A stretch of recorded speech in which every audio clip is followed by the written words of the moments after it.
आज ना बाळासाठी आले भरपूर सारे गिफ्ट्स. हाय हॅलो नमस्कार, स्वागत आहे तुमचे स्वरा नागरगोजे आपल्या मिनी ब्लॉगमध्ये.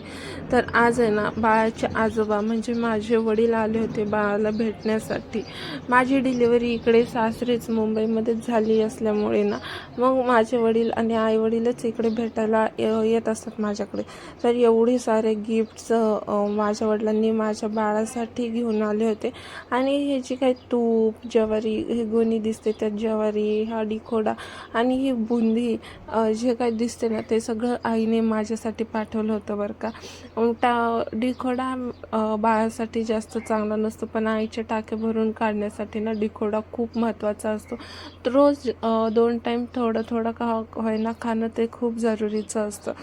शेवटी एका नवीन आईचा विचार करायला ना एक तिचे आईचं हवी असते बरं का. तर आज काय झालं होतं की आमच्या बेडवर म्हणजे बेबी जिथे झोपतं तिथे ना मला चक्क 2 ते 3 मुंग्या दिसल्या होत्या आणि ते पण लाल मुंग्या. तर म्हणलं चला आता थोडीफार क्लिनिंगच करून घ्यावी, नेमकं मुंग्या कशाला झाल्यात हे तर आम्हाला माहीत नाही. मी आता हॉस्पिटलमधून आल्यापासून ना मी जरा क्लिनिंग पण केलेली नव्हती आणि अगोदर म्हणजे डोहाळ जेवणाच्या टायमिंगलाच मी क्लिनिंग केली होती. पण अचानक डिलिव्हरी झाल्यामुळे मग आता थोडंफार रिकवर होत आले, तर म्हणलं चला थोडंफार क्लीन करून घ्यावी. मग म्हणजे थोडंसं बाळाला पण इन्फेक्शन वगैरे होणार नाही, त्यामुळे थोडीफार क्लिनिंग करून घेतली. आणि अजून एक मोठं गिफ्ट म्हणजे बाळाला ना बाबांनी संध्याकाळी जाऊन त्याच्यासाठी पाळणा आणला होता. तर एवढा सुंदर पाळणा होता.